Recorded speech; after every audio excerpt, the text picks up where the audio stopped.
ಇನ್ನು ನಮ್ಮ ಬೆಂಗಳೂರಿನಲ್ಲಿ ನಡೆದಂತಹ ರಾಮೇಶ್ವರಂ ಕೆಫೆ ಸ್ಫೋಟ ಪ್ರಕರಣದಲ್ಲಿ ಒಂದು ಮಹತ್ವದ ಸುಳಿವು ಸಿಗ್ತಾ ಇದೆ. ರಾಮೇಶ್ವರಂ ಕೆಫೆ ಸ್ಫೋಟ ಕೊನೆಗೂ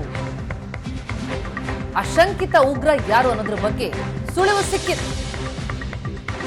ಹೇಗ್ ಸಿಕ್ತು, ಯಾವುದರಿಂದ ಇವರು ಮಾಹಿತಿಯನ್ನ ಕಲೆ ಹಾಕೋದಕ್ಕೆ ಸಾಧ್ಯ ಆಯಿತು ಅಂತ ನೋಡ್ತಾ ಹೋದ್ರೆ ಆರೋಪಿಯ ಮಾಹಿತಿಯನ್ನ ಕೊಟ್ಟದ್ದು ಆ ಒಂದು ಟಾಪಿಕ್. ಉಗ್ರ ಎಲ್ಲೆಲ್ಲಿ ಓಡಾಟ ನಡೆಸಿದಾನೋ ಅವನ ಚಲನವಲನಗಳ ಸಂದರ್ಭದಲ್ಲೆಲ್ಲ ಆತನ ತಲೆ ಮೇಲೆ ಒಂದು ಟೋಪಿ ನೋಡಿದ್ವಿ. ಸಿಸಿಟಿವಿ ಕ್ಯಾಮೆರಾದಲ್ಲೆಲ್ಲ ಸರಿಯಾದಂತಹ ದೃಶ್ಯಗಳು. ಆ ಟೋಪಿ ಈಗ ಆರೋಪಿಯ ಮಾಹಿತಿಯನ್ನ ಕೊಡ್ತಾ ಇದೆ. DNA ಟೆಸ್ಟ್ ಅನ್ನು ನಡೆಸಲಾಯಿತು.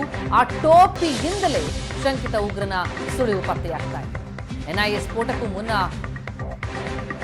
2 ತಿಂಗಳು ತಮಿಳುನಾಡಿನಲ್ಲಿ ಶಂಕಿತ ಉಳಿದಿದ್ದ ಅನ್ನೋದನ್ನ ತನಿಖೆ ನಡೆಸಿದೆ.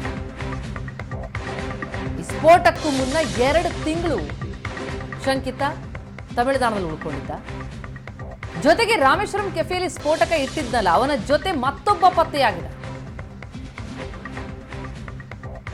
ತಮಿಳುನಾಡಿನಲ್ಲಿ ಉಳಿದಿದ್ದ ಆ ಶಂಕಿತನ ಜೊತೆಗಿದ್ದ ಮತ್ತೊಬ್ಬ ವ್ಯಕ್ತಿ ಈಗ ಪತ್ತೆ. ಸ್ಫೋಟಕ್ಕೂ ಮುನ್ನ ಎಲ್ಲೆಲ್ಲಿ ಶಂಕಿತ ಓಡಾಡಿದ್ದ ಆ ಜಾಡ್ ಹಿಡಿದಿದೆ NIA. ಆ ವೇಳೆ ಈ ಶಂಕಿತ ತಮಿಳುನಾಡಿನಿಂದ ಬಂದಿರುವುದು ಪತ್ತೆಯಾಗಿದೆ. ಜೊತೆಗೆ ಸ್ಫೋಟದ ವೇಳೆ ಆತ ಧರಿಸಿದಂತಹ ಟೋಪಿಯ ಮೂಲ ಕೂಡ ಪತ್ತೆ ಹಚ್ಚಿದ್ದಾರೆ NIA. ತಮಿಳುನಾಡಿನ ಮಾಲ್ ಒಂದರಲ್ಲಿ ಖರೀದಿಸಲಾದಂತಹ ಟೋಪಿ ಅದು. ಒಂದು ಟೋಪಿ ಇಷ್ಟೊಂದು ಸುಳಿವನ್ನ ಕೊಡುವಂತೆ ಮಾಡಿದೆ. ಆ ಟೋಪಿ ಖರೀದಿಯ ಜೊತೆ ಆ ಸಂದರ್ಭದಲ್ಲಿ ಶಂಕಿತನ ಜೊತೆ ಮತ್ತೋರ್ವ ವ್ಯಕ್ತಿ ಇದೆ. ಖರೀದಿ ವೇಳೆ ಇಬ್ಬರ ಮುಖ ಚಹರೆ ಸಮೇತ CCTVಯಲ್ಲಿ ದೃಶ್ಯಗಳು ಸರಿಯಾಗಿದೆ. ಜೊತೆಗೆ ಕ್ಯಾಪ್ನಲ್ಲೂ ಕೂಡ ಶಂಕಿತನ ಕೂದಲು ಸಿಕ್ಕಿರುವ ಹಿನ್ನೆಲೆಯಲ್ಲಿ ಆ ಕೂದಲನ್ನು ಆಧರಿಸಿ DNA ಟೆಸ್ಟ್ ಕೂಡ ಮಾಡಿದ್ದಾರೆ NIA ಅಧಿಕಾರಿಗಳು. NIA ತನಿಖೆ ವೇಳೆ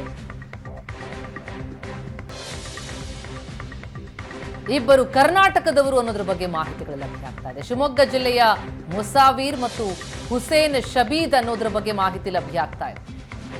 2 ತಿಂಗಳು ತಮಿಳುನಾಡಿನ ಲಾಡ್ಜ್ನಲ್ಲೇ ಉಳ್ಕೊಂಡಿರೋದು ಪತ್ತೆಯಾಗ್ತಾ ಇದೆ. CCTV ದೃಶ್ಯ ಆಧರಿಸಿ ಮತ್ತಷ್ಟು ತನಿಖೆ ನಡೆಸ್ತಾ ಇದೆ NIA.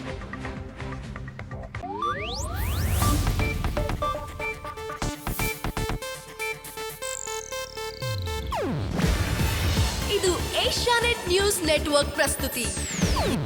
ನೀವು ನೋಡ್ತಿದ್ದೀರಾ ಏಷ್ಯಾನೆಟ್ ಸುವರ್ಣ ನ್ಯೂಸ್.